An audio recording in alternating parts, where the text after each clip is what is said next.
Welcome to this absolute insanity of whatever this is going to be. Welcome to the Paws on the Pedal podcast. Holy alliteration. That's going to be a tongue twister and a half in about, I give it 2 episodes. I am Shadow, and friend over on the other side of the screen is Snail, who is literally just a personification of a JPEG of a snail. It's very topical. I don't even have paws or limbs. It's perfect. Fantastic. I'm sure the JPEG knows a lot about motorsports. It's fine. But welcome to the first episode of Formula E, essentially, at least for this one. The plan for the actual podcast is to do also some other series like Formula 2, Formula 3, F1 Academy. The slight problem is that all of them, as of recording, have literally ended. When we're recording is when you're listening to this, well, it's yesterday. So, very prepared. But this is fine. So, if you don't know what Formula E is, the most simple way to describe what Formula E is that it's just Formula 1, but electric, and the cars look cooler in Formula E specifically. It is a fully electric open-wheel racing series. They go to multiple tracks, I guess worldwide, in select countries for the most part, not necessarily worldwide. But Worldwide, if you don't live in Australia, Africa, Asia. I'm sure it's fine. Oh, no, I Canada. guess. Yeah, I guess Singapore. I guess Indonesia and Asia, isn't it? I don't know. Oh, Geography wait, they isn't go to either of a Shanghai. strong They go to suit. Shanghai. Never mind. It's fine. But yeah, 22 drivers, 11 teams, and I would say Formula 1 take note, but well, we're a little bit past that because Cadillac has actually been allowed in on principle to Formula 1 in 2026. So I can't make that joke anymore, which kind of makes me sad. I wish I could. You if only. absolutely can still make that joke. It's fine. Yeah, but they're allowed in, so I mean, except Andretti. I'm sure it's fine. But regardless, where to watch. Now, I have the hyperlink of where to watch. If you don't know where to watch Formula E, don't worry. Neither does how do many people, I feel like. They're kind of everywhere, to be specific. I'm not going to read quite literally every single media, what they call media partners, or just broadcast companies, but there are a lot. Eurosport, ITV, TNT Sports are the main ones over in Europe. In the US, it's unfortunately CBS and fortunately Roku. I think TVN Sports or TSN if you're in Canada, and then a lot of other places that you will see because I'll have the link below because that's easier. The points format is relatively the same thing. It's just it's the same thing as your usual FIA sports of open wheel stuff. I'm keeping that in. If you're familiar with Formula 1, it's basically the exact same concept. Yep, and if you're not familiar with Formula 1 or Formula anything, first Why place are you here? No, don't say that. No, we need the viewers. No, wait, don't leave. What viewers? You're right, it's technically listeners. And so first place gets 25 points, second place gets 18, third place gets 15 points, fourth place gets 12 points, 10 points to fifth, 8 points to sixth, seventh gets 6 points. Oh my gosh, why did I swap around like that? Fourth place, nope, there we go. See, that's why I shouldn't have swapped around. Eighth place gets 4 points. You want to retry that? You want to retry that? Nope, we're still rolling with it. It's fine. Ninth place gets 2 points, okay. And 10th place gets 1 point. And then pole position in Formula E specifically gets an extra 3 points. Fastest lap gets 1 point.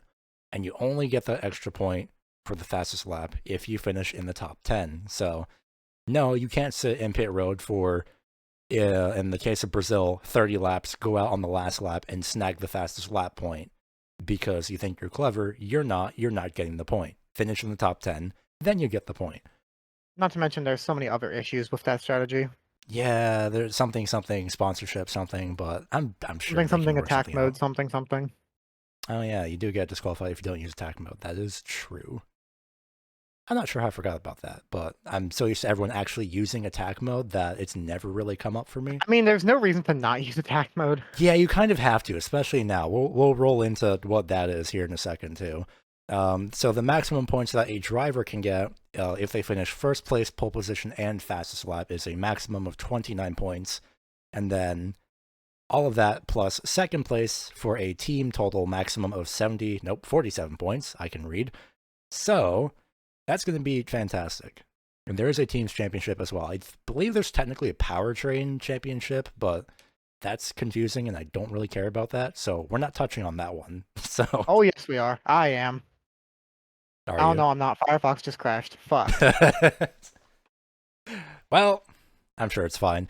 So as far as the car goes, it is a dual electric motor at both the front and rear portion of the car, which can also regenerate up to 600 kilowatts under braking, which is up to 50% of the energy in total. So at a usual amount of time, the car is using 300 kilowatts of power. At maximum for regeneration, it's 250 kilowatts for the front powertrain, or front engine, front motor. I'm sticking with that, I don't care. 350 kilowatts for the rear regeneration. So a lot of power, basically. I would say it would be surprising if it was possible for someone to run out of energy, but we have used that, and I will touch on that a little bit later.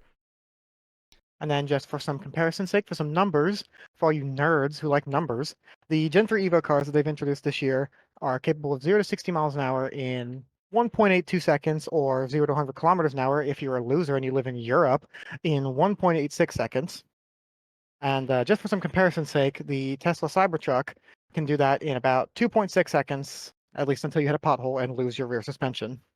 Yeah, or unless you go through a car wash and it just short circuits the entire system, but Or if you look at it wrong. yeah, that too. Or someone just put a fingerprint on it. Or if you press the gas pedal down. Then it doesn't Yeah, stop doing 0 to 60. yeah. Don't get a Cybertruck, basically. It's just a brick with wheels. If you're listening to this and you can afford a Cybertruck, give us money. Please, actually, I would love that. That'd be nice. The fun thing that's new for this season, which I have also dragged Snail into for watching Formula E for once at the start of the season. We'll touch on that later. All-wheel drive is now a thing during qualifying duels, race starts, and attack mode. Qualifying duel and attack mode are quite interesting concepts that I actually enjoy. And I'll just go right into that. So, all-wheel drive / free-wheel drive mode, as it's referred to in the what are the words I'm looking for? Regulation, for some reason. It's very strange, but that automatically gets disabled if it's programmed to be that way once the front or rear powertrain goes under 5 kilowatts of power and when the car is over 110 kilometers per hour. So basically off the race start. And that's about it. Unless it's using attack mode, which in that case, all-wheel drive is just freely enabled through the duration of attack mode. Fun fact, possible top speed of the car is also 200 miles an hour, or if you like using the incorrect, just the not proper way of using numbers, 322 kilometers an hour. So there's also going to be eventually, maybe, possibly, this fun thing called attack charge, which would give 30 seconds worth of 600 kilowatts of high-speed charge for additional energy. They're still working on it. It's been, I think, 2 seasons since they have mentioned attack charge, and they are still working on it. They said, I think sometime last season, actually, it was supposed to debut, and then it didn't. So It's fine. much like Half-Life 3, attack charge will arrive soon, TM. So the weekend format for Formula E is 2 free practice sessions, which are 40 minutes each, qualifying, and then, of course, the race itself. Qualifying, the entire session, is effectively an hour and a half in total. So how this works is a little bit different to your standard, quote-unquote standard open wheel qualifying, where instead of it's everybody at once for certain amounts of time, it is instead 2 groups of 11 drivers that go out for 10 minutes each. So Group A and Group B, effectively. And then the field gets cut in half, and they can run as many laps as they want. That's the fun thing, too. And then since you didn't write it down, might I suggest you explain how those drivers are divided into those 11 groups? I literally have no idea. Jesus I Christ. Okay. genuinely figured it was random. I never paid attention to that. I figured it was like championship standings or some shit. All right, that's awesome. I'm pretty sure it's literally just, I'm pretty sure it's just split in half. I'm sure it's This fine. is so great. We know everything about this sport, I promise. Yeah, I genuinely don't know about the Group A and Group B split, but you know what? I'm sure somebody will figure it out. It's fine. This is the first episode. We're allowed to have at least 2 mistakes. We've had like 7. No, we didn't. It's fine. So for the qualifying duels, both duels or both groups would have to have the drivers going into the top four. And if you're in the top four, congratulations, you don't get to relax. You still have to go into the qualifying duels. And this is where all-wheel drive is enabled. And this is where the fun stuff begins and what Formula One should kind of do, in my opinion. Hear me out. There are two drivers, let's say driver A and driver B, that line up at the end of pit road. Driver A gets let out for about 15 seconds. Then driver B goes out, and then they both run only one qualifying lap. That is it. So if either of them make a mistake, good luck starting in about, 8th place, basically. It's only 8th place, luckily, but yikes. So then that pretty much continues, and then elimination style bracket up until basically it's semifinal, not quarterfinal, semifinal, and then finals. So it's 8, then 4, then 2. There has been one time, I think last season, when the then named, I think it was Abt Krupa team, had literally gotten first and second, and they just had to duel each other for the front two spots on the grid, which was very nice. They celebrated like they won the championship, which is, it says a lot about their performance, and don't worry, we'll get to that eventually. But that is pretty much the qualifying session. So fastest times, as per usual, still apply from 1st through 8th, and then from 9th all the way down to 22nd. Well, their times that they set in the group qualifying will set them for... Actually, correction. No, Group A does, I believe, inside or outside lane, even or odd numbers. So it is a system. I'm making it more complicated than it has to be, but it is a unique system that I still enjoy. As for the race itself for Formula E, for most weekends, it is a double header, but average amount of time from green to checkered, barring any red flags or yellow flags, then the race could last about 45 to 50 minutes, which is, a normal thing. During the race, drivers have to use attack mode. And as touched on earlier, there is no getting around it. You have to use attack mode. If you don't, you might as well have just not shown up to the race at all, because you will be disqualified. So what attack mode does in particular is that it boosts the power by 50 kilowatts for a limited amount of time, and new to the season, it does enable the all-wheel drive mode.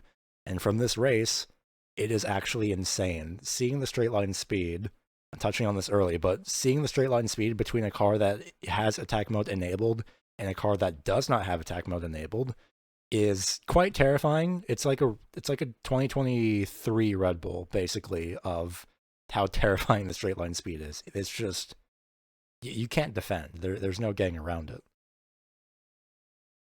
That is very true. Most the other guys have attack mode as well.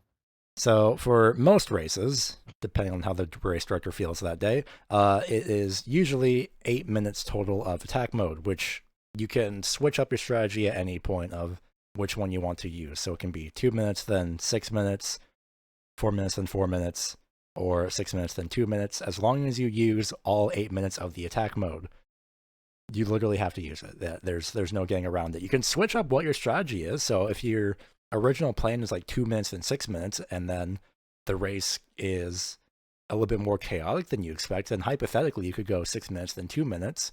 But once you go and activate the attack mode the first time, you cannot change how many more minutes are used in the second half. So choose wisely. As we'll talk about when we get to Brazil, there are plenty of teams who did not choose wisely in that race. There are many teams who didn't choose wisely. It was But luckily, just a couple more things before we get to Brazil. So yay! The important thing: safety car in full course yellow. I mean, it's kind of a standard. There are some many recent race director decisions, cough cough F1, that have happened recently, cough cough Qatar. So fingers crossed that the race director for Formula E doesn't try and indirectly normalize leaving debris on the racing line, even though it's technically not on the racing line, but just pick up the carbon fiber. That's all I ask. The unique thing for Formula E is that if the safety car does go long enough, what will happen is that there will be X amount of added laps depending on how long the safety car is out for. And what that is to not only of course, extend the race for much more fun things, but that's not the main reason. The main reason is that, let's say there's a safety car for 5 laps. Well, then you're going to have drivers ending the race distance with, say, 20% of battery. The main goal is to effectively have the battery not at 0, because you will be disqualified, but low enough that you use most of the battery by the end of the race. So now we will dive into the schedule today. Well, not today, yesterday, or It was Saturday. today for us. We're late. It's a day late, it's fine. Saturday, December 7th, 2024 was Brazil.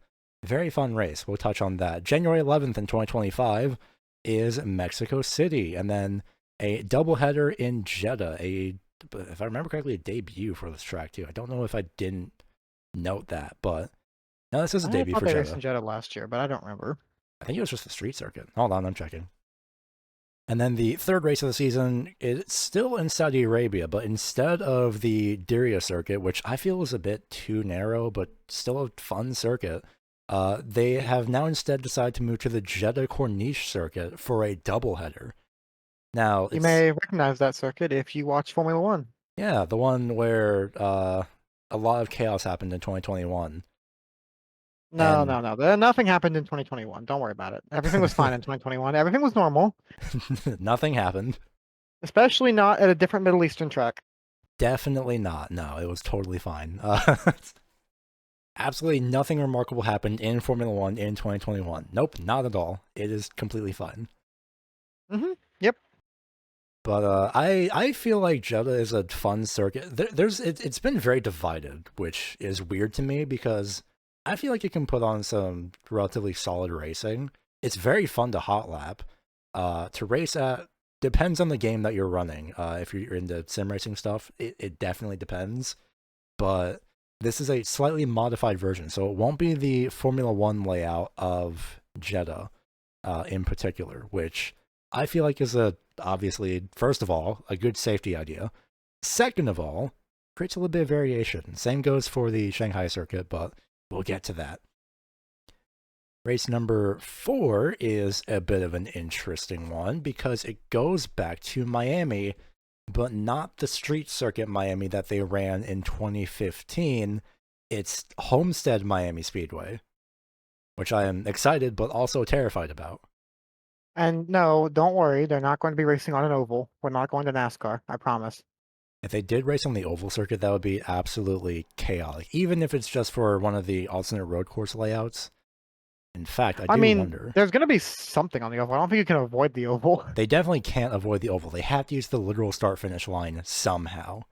I think it's just going to be, for those that may happen to know, I don't know the name of it in particular, but there is a specific road course layout of Homestead that bypasses the oval turns specifically, but you still run on the back straight and the front straight. So I'm pretty sure that's going to be the one that they're going to use for obvious safety reasons, unless they want to be fun and use at least one banked corner, which would actually be pretty intriguing. I think that would be the first time that Formula E would run on something that's banked, actually. Yeah, I do believe that's correct. I would also like to point out that if you try to look up the track layout for this, because I was going to do that and I was going to talk about it, but every track layout you seem to find on Google when you look up Miami Formula E pre-track is just the ones from 2015. Yeah, the current circuit layout does not exist yet, unfortunately. So I guess they're still working on it. I'm pretty sure they'll get the website updated at some point eventually. The only one I can find is just one of the road courses that Miami uses, but it's mostly oval, so it's like that's not going to happen. At least I hope not. It would be funny, but I can see why. Even with the safer barriers there, probably. I mean, there's a reason. There's a reason they don't do that. Yeah, there's a reason. There's a reason F1 hasn't come back to Indianapolis yet. Yeah, actually, there's many reasons for that. I would kill to have F1 back in Indianapolis. It would be so much fun. Gosh, hopefully for 2026, fingers crossed, race number 4 in the US. They'll do anything to add another F1 race in the US rather than just swap out one race weekend. Yeah, they would.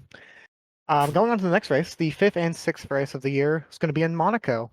That's a lot more exciting than F1, I promise you that. It is. It's so much better. The seventh race, whatever. Next round is Tokyo 2 weeks later. And after seeing how that track handled last year with the jump, well, I say a jump, it technically, well, I mean, it was a jump. I believe it was turn 5 with a quick, like, downhill jump.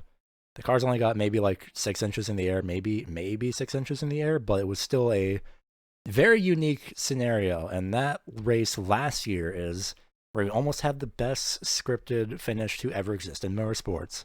Well, correction, racing, because well, no, motorsports does count for Formula E, it is an electric motor. But Oliver Rowland nearly got the win for Nissan in their home race. Sadly, that wasn't the case, but it was still a good finish. He still got P2 then. So next next round on the calendar comes just a couple weeks after that. Staying in Asia, going over to the Shanghai circuit over in China. It's also a doubleheader.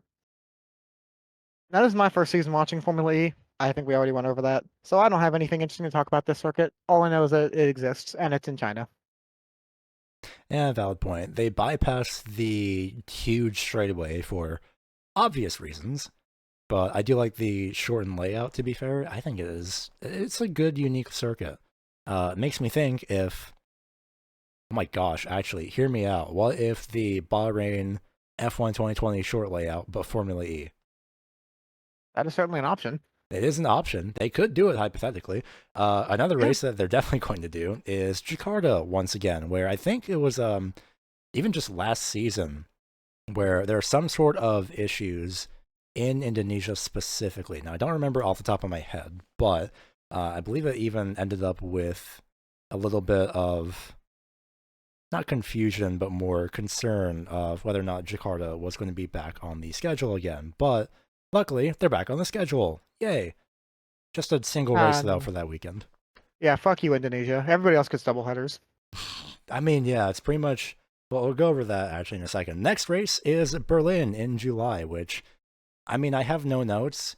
They have started to run the second race in reverse. That is the only circuit on the Formula E calendar that they can run both quote-unquote forwards and quote-unquote backwards. I love that. It's very fun. If you happen to live in Germany, I think it is worth noting that you may recognize the name of the circuit, Berlin Tempelhof, as just being an abandoned airport. Yeah, they just have a plane sitting in the infield. I I don't think it's know. abandoned. I haven't fact checked that at all. I should probably do that. Nah, it's fine. But the season ends at what is the London Expo Centre. Also another first, where it's the first indoor-outdoor Formula E track to exist. And it's been pretty fun, actually. I have enjoyed it. Now, the first iteration of the London Expo Centre having the two tight hairpins, which apparently was designed to represent the E in Formula E in the previous font, I'm glad they've done away with that, because why was that there is my only question. I don't get it. It's just two hairpins back to back. I don't know what they're going for with that one, but they changed it since then, and there has been chaos since then as well, and even more so when it's raining. So not only is it raining outside, it's not raining inside. So that's a little fun thing in the works. So to go over the schedule of which tracks are and are not doubleheaders, it would be easier to go over which tracks are not the doubleheaders. So it's Brazil, Mexico, Miami, and Jakarta. Every other track is a doubleheader, so we're going to be busy, I feel like, just a little bit. We're not going to be busy. There's like a month between all these races. All right, fair point. And then we will go quickly over the teams. I have a whole 50 million paragraphs on every single team in particular, but for the sake of time, I'm just going to go over the teams from most to least experienced. So effectively, the teams that have been in Formula E since the very start of Formula E are Andretti Formula E, DS Penske, Envision Racing, Kiro Raceco, which is apparently now being called Cooper Kiro in the graphics, which is another name change again for that team. We'll get to that. Maserati, Nissan, and that's it. Technically Mahindra, but the previously listed teams have ran all 132 races. Mahindra has been shafted with 131 races, which I would like to very emphasize this fact. You may recognize the name Mahindra. Yes, that is the tractor company. They have a Formula E team. I don't know why. Yeah, they just kind of appeared for some reason. I don't know why. They actually did good this race, I believe, so we'll also get to that eventually. A name that hasn't been heard of for a while is a team that has been taken over from said name of company that has not been heard in motorsports since 1997, since they literally tried to run their own Formula One team. We'll give you one more hint. It was in Australia, and they didn't start. If you guessed Lola, congratulations, you have won internet cookies.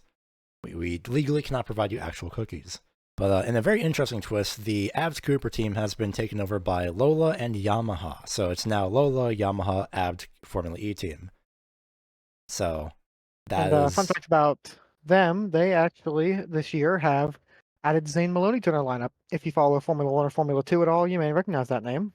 Sam Maloney has done a lot of things. I believe he was about third before he left for Formula E in the championship standings. So third specifically in Formula 2 standings, but sadly he has left. So that didn't happen. Jaguar TCS Racing, and yes, I know it's technically pronounced Jaguar because we're in the US, but no, it's pronounced Jaguar. I will hear no further questions as to what that is. They, going into this season, are the defending team champions. The next team we have on the list is the McLaren Formula E team. I don't know what the fuck that title sponsor is. I'm not even going to try and read it because I will fuck it up. It's literally just pronounced Neum. It's like Neum, but spelled wrong. But that can't be right. These cars don't need them. They don't have engines.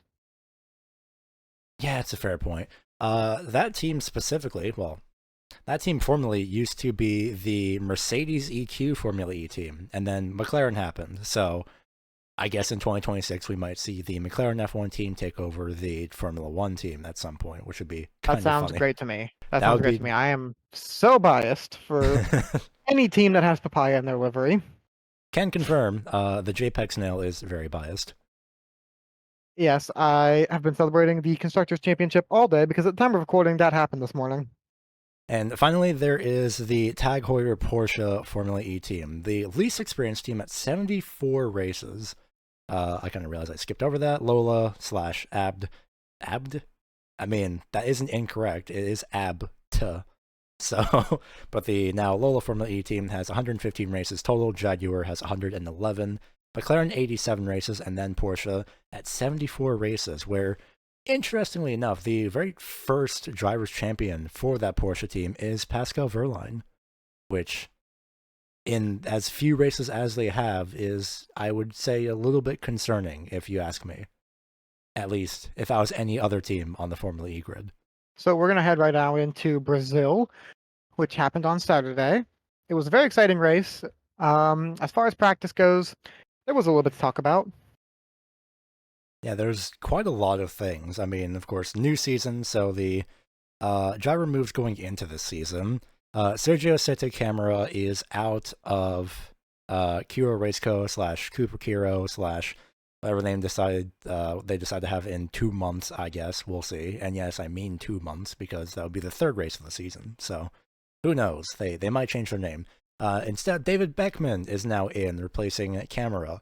Dan Ticktum, unfortunately, stays at Kiro Raceco. I say unfortunately due to reasons as He's to why British. he's... Yeah, well, that's one reason. The other reason is he wasn't the nicest person in terms of... very interestingly, one of the few Formula 2 drivers, or former Formula 2 drivers, that had decided to say some very choice words during Twitch streams. It's very concerning, the connotation between motorsport drivers and Twitch streams. Anyway, Lola Yamaha has decided to have Nico Mueller move to Andretti, which means the aforementioned Zane Maloney is now in from Formula 2. And that is a name I was not expecting to have. But you know what? Good for Zane Maloney, genuinely, because the Formula 1 driver market is so competitive, and even in 2026, it will still be competitive. So, you know what? I don't blame him for moving to Formula E, exploring some different motorsport routes. I would like to point out, I did look it up ahead of time. He, despite not racing in the last couple of races, if I'm not mistaken, he did finish fourth in the Formula 2 championship. That's insane. Imagine not making the last 2 races and still finishing in 4th. If I recall correctly, I believe it was 1970. Formula One had a champion who died halfway through the season. And he was still the champion. That is correct.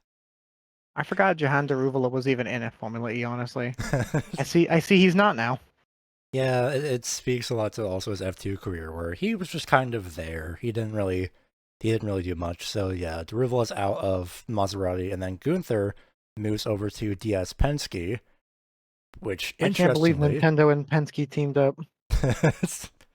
Which interestingly means Van Dorn moves from DS Penske to Maserati, and Hughes moves from McLaren to Maserati.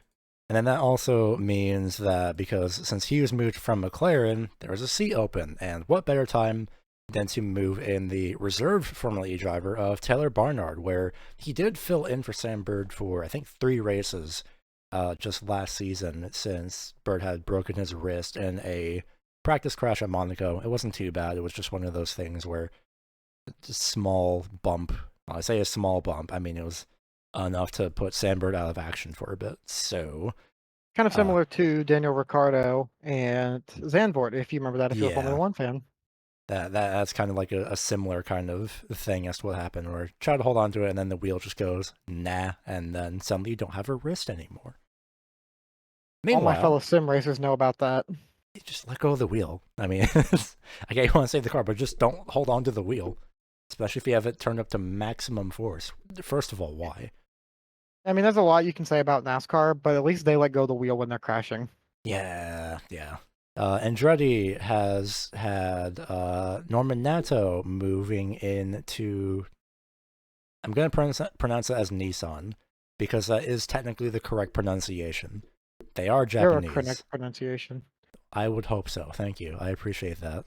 I hope you know that purely out of spite, I'm going to call them Jaguar. We've been over this. I said that was the proper way of pronouncing it. I'm saying Jaguar. You said Jaguar. Oh, well, no, it is Jaguar. Yeah, and I'm saying Jaguar out of spite. Okay. And then Nico Mueller moves into Andretti because, well, there's a seat open. Not anymore. That's sure. Anyway. That's stupid. Cut that out. And then, of course, Nato has moved over to Nissan, which aforementioned Mueller has moved from Lola, or Yamaha, or Abt, or whatever name they want to come up with in 2 weeks' time. No, wait, that's Kura Raceco. I'm pretty sure Lola Yamaha is going to be. I'm pretty sure I'll stick with the name. Nissan has Fenestraz being out. I forgot how Fenestraz came to be in Nissan, but I know he was in Nissan. He was moved up, I believe, from a reserve role to Nissan for last season. So he is out, which means, well, guess what? Nato is in. These are pretty self-explanatory. And then, of course, DS Penske once again. Van Dorn moved to Maserati. Gunther has moved in from Maserati. So my thought process is that they have some sort of a driver swap there, just intentionally.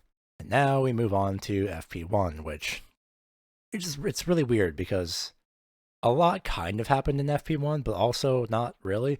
Ben Edwards has taken over the main commentator role for Tom Brooks for the weekend.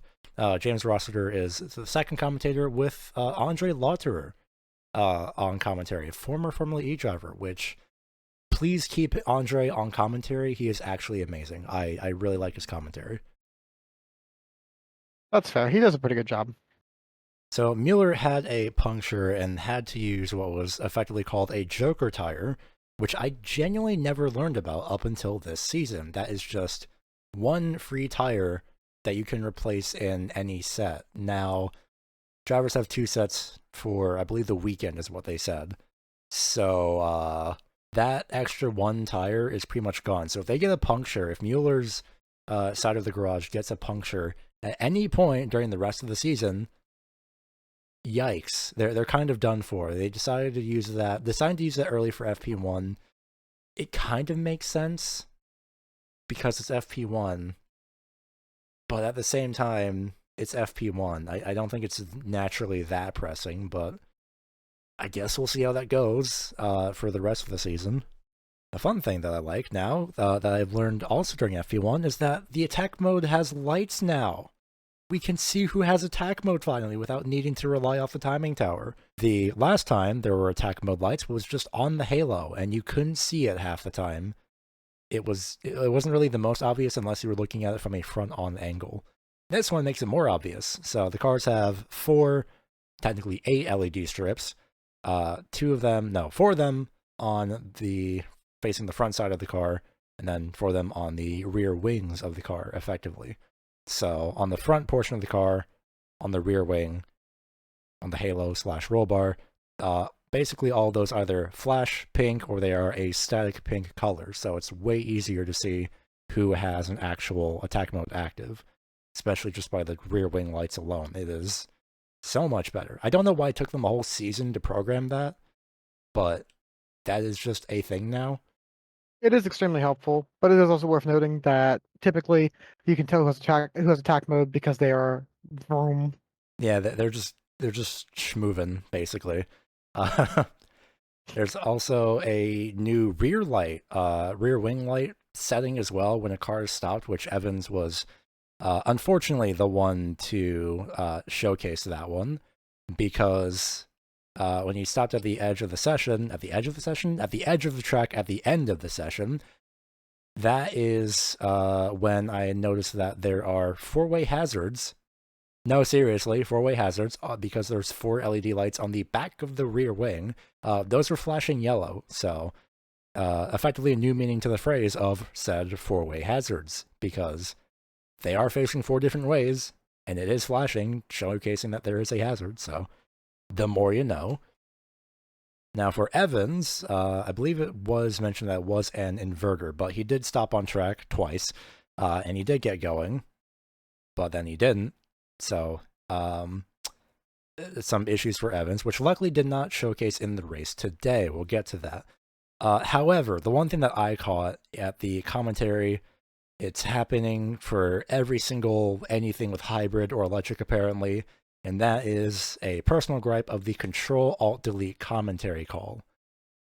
I hate this so much, because what Control-Alt-Delete does on a regular Windows PC, it just opens up options for you to either sign out, switch the user, lock the PC, change the password, or open Task Manager. I highly doubt the very expensive Formula E teams are launching Task Manager to fix the cars. What kind of fucking computer do you have that lets you change the password from Control-Alt-Delete? Windows. Also a computer. I hope you realize I just checked right now. That is not a thing. That's weird. For me, it says change password, but then again, I have mine set, so maybe that's why. Oh, well, I have a pin. Maybe that, I don't know. I also have a pin, so... You're a pin. No, I'm a wolf. There's a difference. Well, I'm a snail. What's your point? Anyway, basically, my main gripe is that with all of the technology around Formula E and everything, not only Formula E, but also, this happens in WEC as well, in the World Endurance Championship. Just go into the garage, send your pit reporter to the garage, ask the team what happened, have them ask the team what happened, and then report back as to what they did to fix the issue. Don't just sum it up as a Control-Alt-Delete call, because I feel like that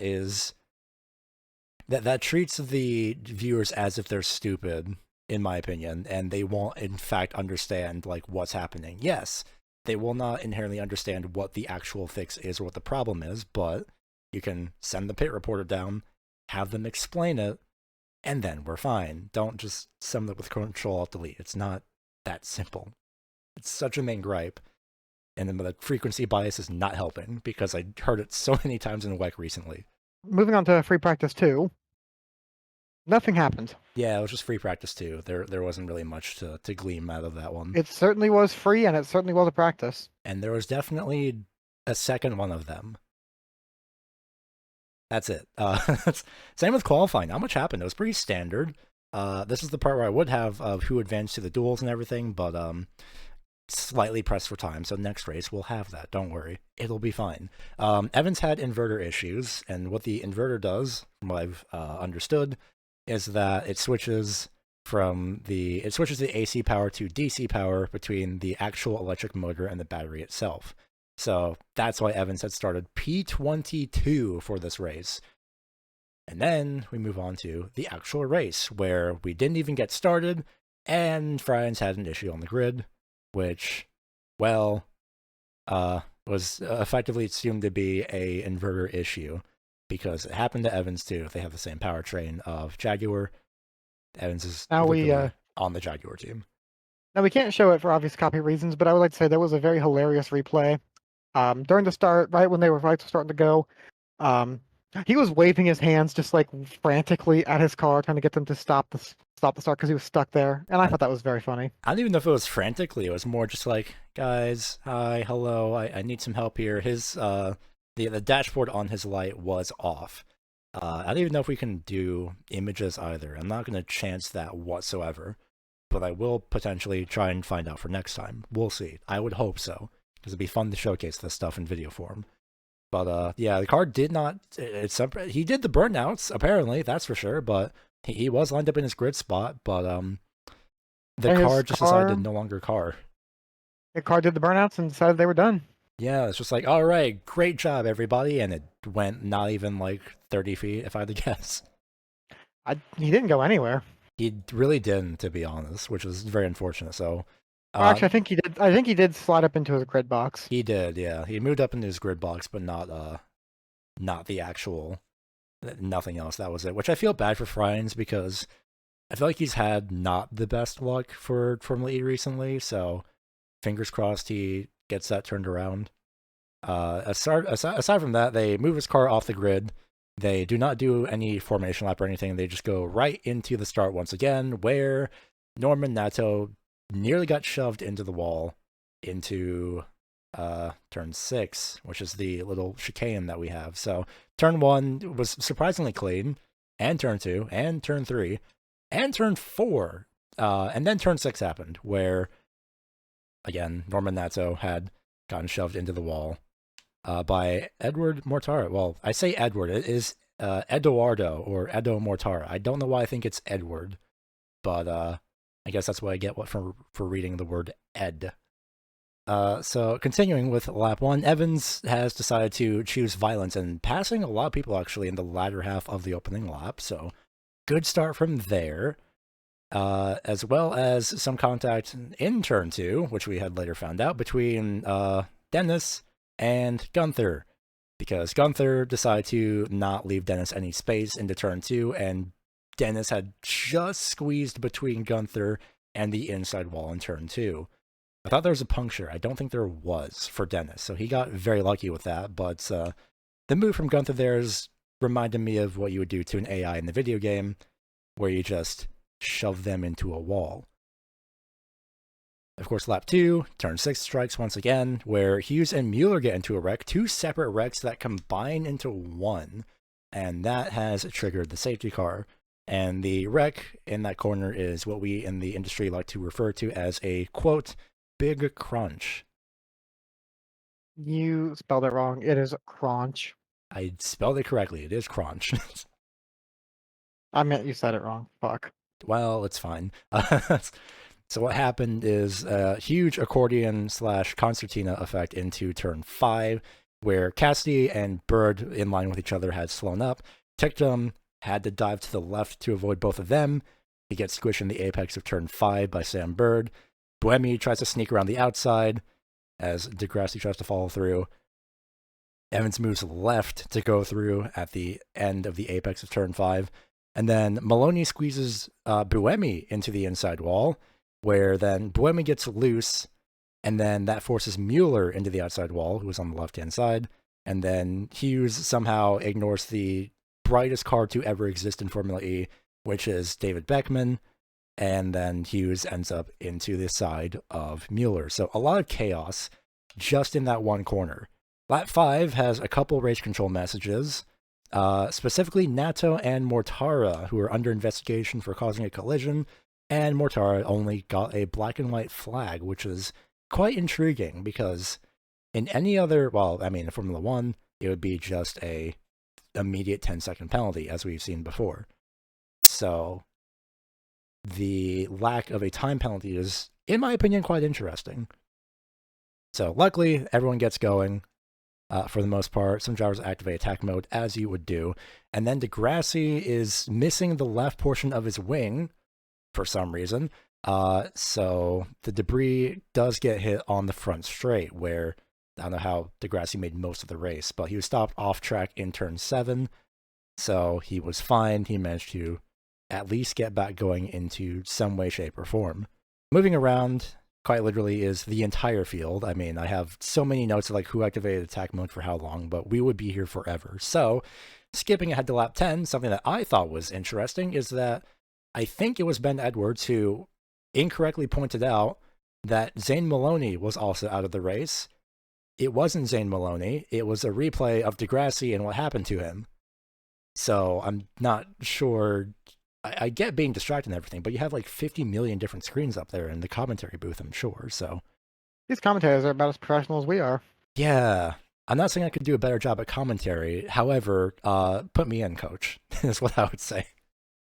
I would also like to point out, however, that Edwards was actually just prophesizing. Bit of a spoiler here. Zane Maloney would, in fact, have issues later down the line. Moving ahead to lap 11, 3 drivers had unfortunately received word from race control that they need to drive through pit road for being overpowered. And that was both McLarens, being Taylor Barnard and Sam Bird, and Norman Nato. All 3 of them overpower, and that means that, well, your car is just putting out too much power, basically. And you're allowed to have spikes of going overpower, which does happen from going on bumps, but if it happens too often, go through pit lane and think about what you've done. How dare you not have complete reign and control over this electricity? How dare you try and sneak away some extra power? So the very intriguing thing is that they were 3 Nissan powertrains. My personal thought is, would Mueller have also gone overpower as well? Would he not have been knocked out? That's a alternate timeline that we don't really know. And of course, lap 12, Nato, Barnard, and Bird do serve that drive-through penalty. Roland, out of everybody in the top 5 at this point, roughly, has yet to use attack mode. Same with lap 13, but things have finally calmed down by that point, shockingly.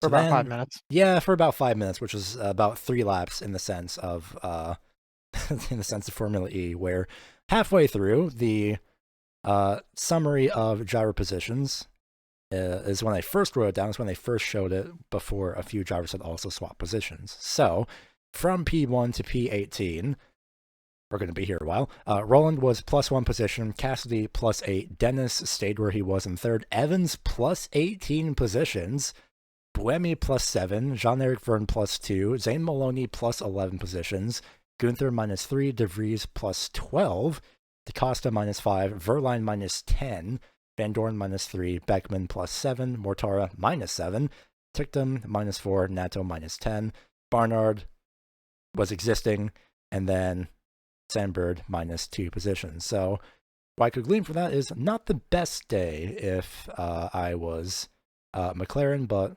spoiler alert, that does change by the end of the race. I need to get my soundboard. If we're gonna mention Nick DeVries, I need to get my soundboard queued up with that one Carlos Sainz radio from last year where he's like, "Oh, debris." Haha, no, DeVries. As for the actual halfway point of the race, not much. Everything is fine. Maloney was in P6 during that time, which, yay. DaCosta takes attack mode, and Dennis's radio, he was asking about which drivers around him had taken attack mode, and Edwards was expecting this seems to be a common theme just along anything Formula E, where for some reason the commentators don't know when the added laps will get added, or at least notified, and that's normally towards the end of the race. It's not immediately for whatever reason, but I think it's a good idea that it's closer to the end of the race, because it's there, you're paying attention. If you watch a lot of soccer, it's very akin to added time at the end of the match or the end of the first half. Yep, and that goes again for the aforementioned battery life, where you can't just push to the end of the original scheduled distance with 20% battery left over. That's not allowed. Stop that. Lap 17 has Roland with a shocking gap to P2, which I was actually surprised about because everyone else was nose to tail through turns 1 through 3, basically. Lap 18, I mean, it's pretty much fine. Verline goes to P2 with attack mode as Cassidy goes back into P3. Roland, at this point, I had figured was potentially gapping for attack mode, and a little bit shuffling through the back of the field as per usual. Some drivers on attack mode, some not. Verline had passed Roland for the lead in turn 7 with a couple of corners left by the end of lap 18, which then leads to lap 19 where both Porsches end up fighting for P1. So DaCosta tries to make a move on the right-hand side into turn 1, but because of the line to turn 2, Verline remains in the lead, but DaCosta has a longer attack mode. That also leads Roland to bail out into attack mode, and I'm wondering at this point how Mortara in a Mahindra got to P3. I genuinely don't know where he came from. Last season, Mahindra haven't really been the best, but their performance this race was actually quite surprising to me.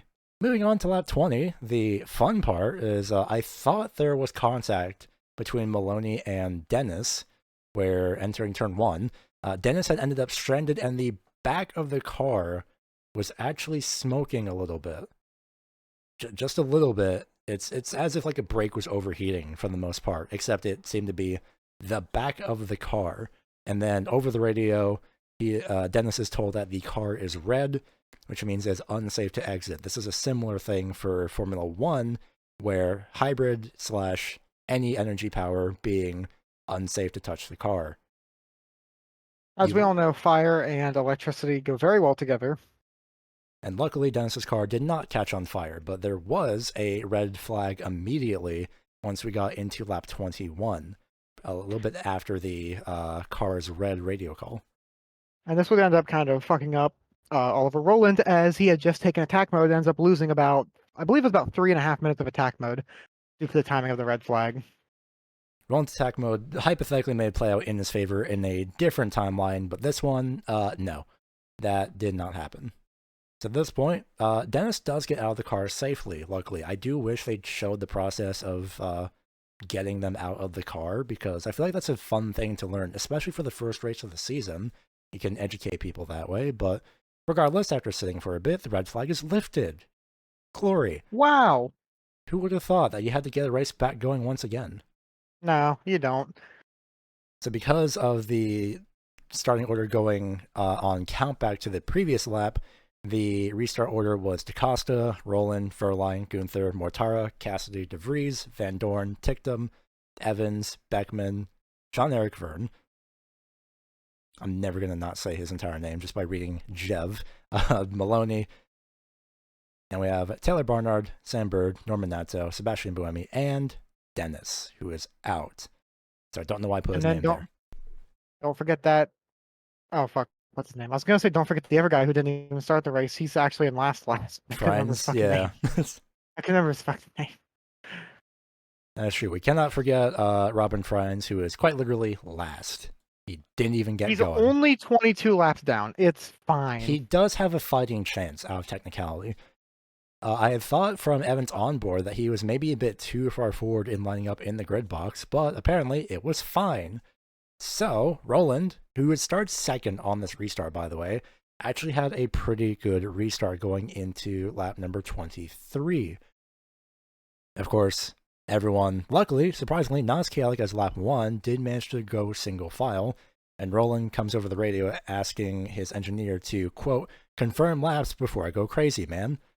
Which I can only assume as to be, please tell me how many laps we have left before I start to absolutely dump the battery.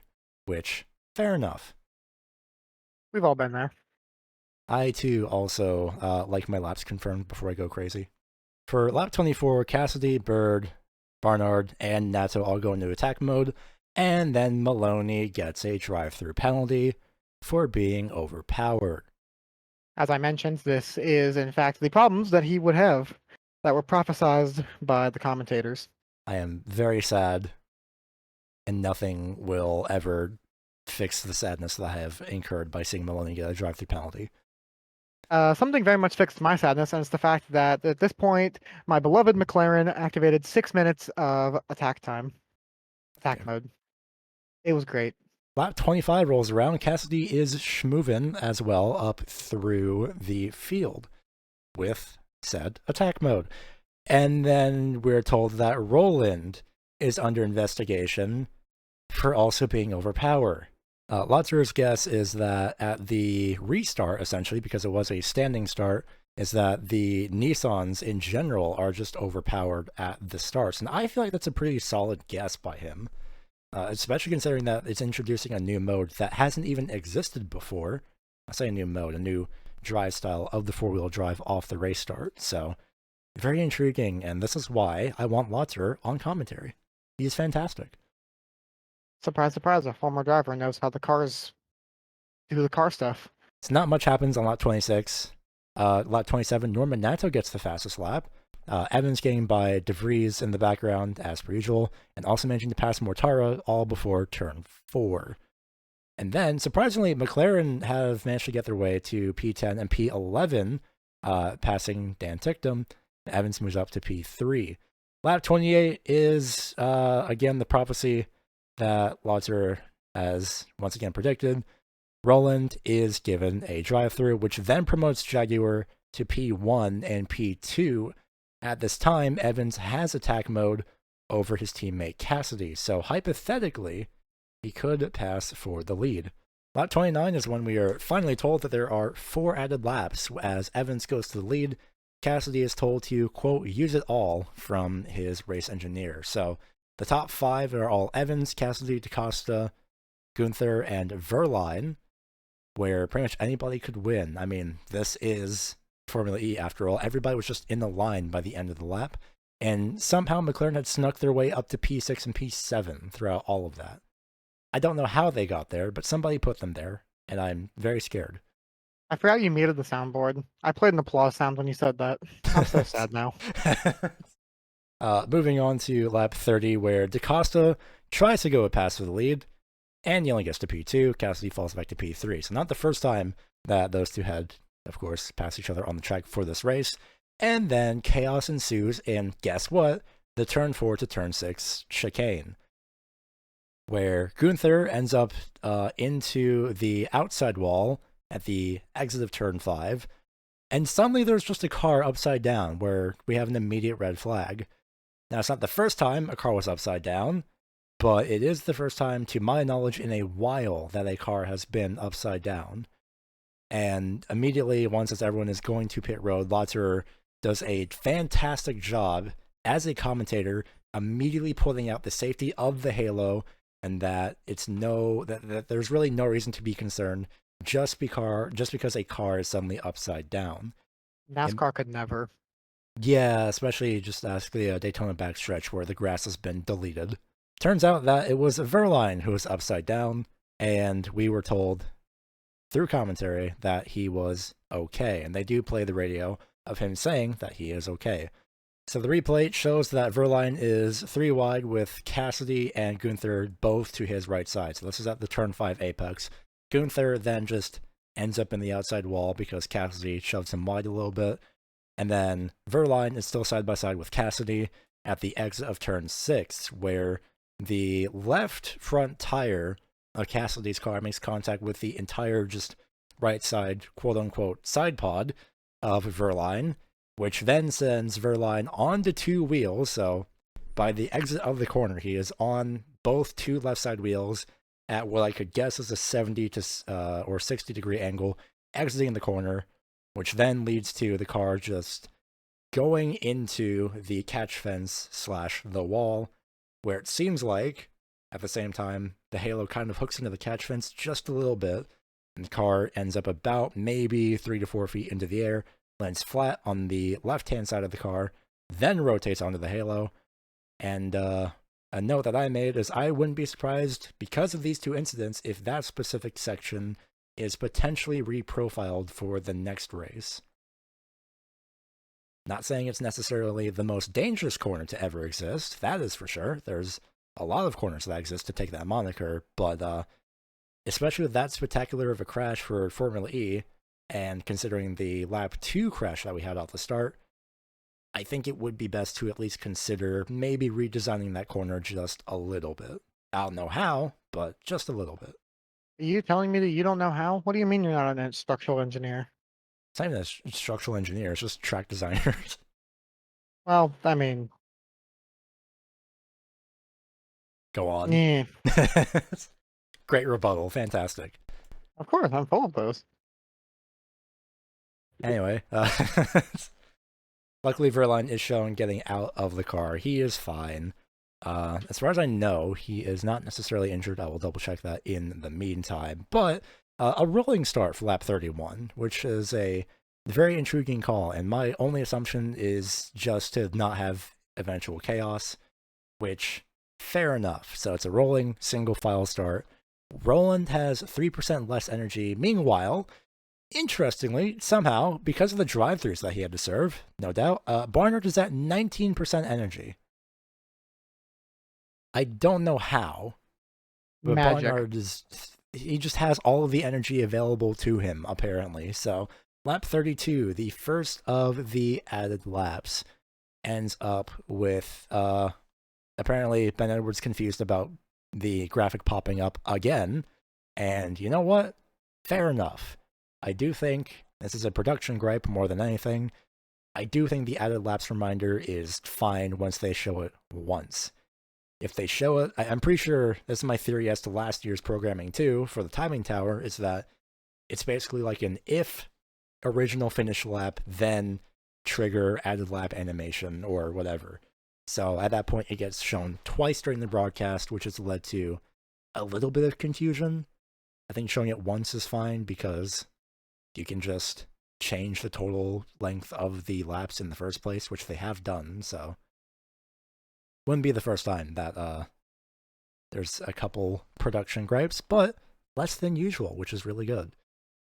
So a shockingly tame restart for lap number 32, and Buemi sneaks in to get 2 minutes of attack mode, where in the background I have heard a crunch, and then suddenly in the background it's just debris of a front wing exploding apparently all of a sudden. And it seems like at this point Barnard is waiting it out because Evans and DaCosta still are trying to fight each other somehow, some way. I'm kind of sad, but at the start of lap 33, Barnard is still 3 to 4% higher as DaCosta attempts to do a switchback into turn 4, and Sam Bird has even came over the radio saying that Barnard needs to get going.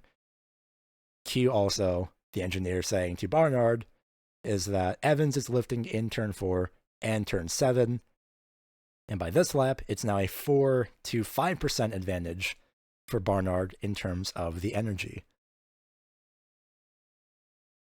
Now I'm wondering why, or maybe if Barnard just wasn't confident enough, if he was just more content with third place, but he didn't necessarily make a move. He tried to make a move in the last couple corners, but he couldn't really go anywhere. Well, you're a rookie. It's your first Formula 3 race with a full-time drive. You probably don't want to start off on the wrong foot by immediately destroying the car, especially when you've got a podium right in your hands. Right, first of all, it's Formula E. You're a Formula E. Be quiet. You know what? You're a Formula 4. I'm actually a Formula 7. Okay. So by the end of the race, the finishing classification is Mitch Evans in first, Antonio Felix DaCosta in second. Third place is Taylor Barnard, Sam Bird fourth, fifth place, Edo Mortara. Nick DeVries somehow in sixth. I have kind of glossed over this. Somehow Mahindra got a P5 and P6 in the first race of the season. They're usually never this good. But you know what? You love to see it. Sebastian Buemi finishes in 7th. Dan Ticktum somehow got 8th in the Cooper Kiro, the only Cooper Kiro to be in the top 10. DS Penske only having one car in the top 10, that being Jean-Eric Verne, and Stoffel Van Dorn rounds out the top 10, getting that last crucial point specifically for Maserati. And then everybody else that was out / not classified, well, actually I'm skipping ahead a little bit, because Max Gunther did finish in 11th, and Sam Maloney did finish in 12th. Norman Nato 13th and 14th.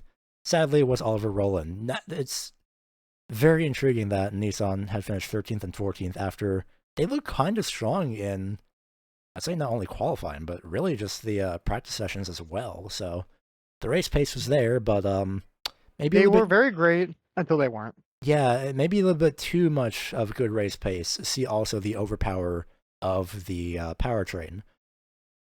Drivers that did not finish are Nick Cassidy, Pascal Wehrlein, who, shockingly, luckily to him, gets 3 extra bonus points for qualifying in first.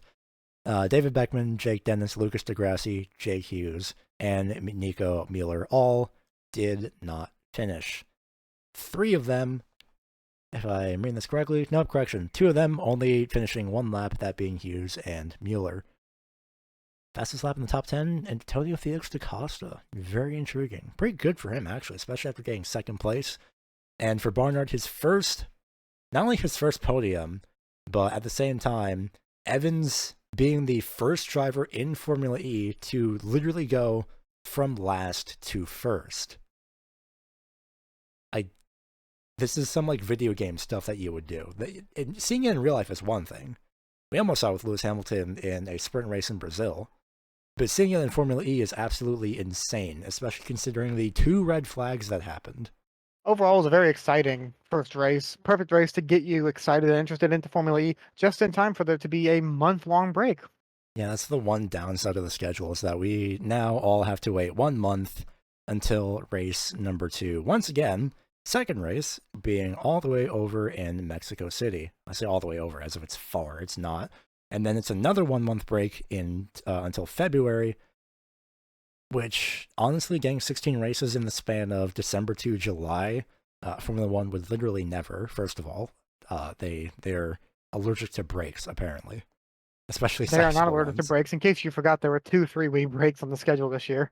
Yeah, but that's not enough. It just doesn't make sense. And but as for the first race, for me, this one being the second season that I'm watching in full for Formula E, I enjoyed this one. A bit terrifying with the red flag for Verline, but I'm glad he's okay. But in terms of Snail, this is the first time I've dragged you into Formula E, and your second time watching Formula E, I believe. Yes, the first time I watched was, I believe, sometime around Mexico last season, which I did not realize the season did not start then. I don't know why I thought it started then, and it was very confusing and very not fun, but actually watching the beginning of the season, surprise, surprise, is a lot easier. Yeah, it turns out watching at the start of the season kind of helps a little bit, especially considering there's nothing happening in terms of Formula One up until checks notes the end of February. I believe you mean tomorrow when Red Bull released Sergio Perez. That is true, actually. We'll see how things go in terms of that. So I can't wait for them to release him the second we finish filming this. I'd swear if they do, I'm actually going to be very annoyed. If like by tomorrow, by the time this releases, which is Monday, if there's news about that, I'm going to be mad. And I'm going to laugh about it because it is hilarious. It would be funny. It would actually be funny. It would be typical Red Bull, especially considering how they're doing the exact same thing they did with Ricardo, where they're just like, oh, well, we don't really know yet. We'll let you know.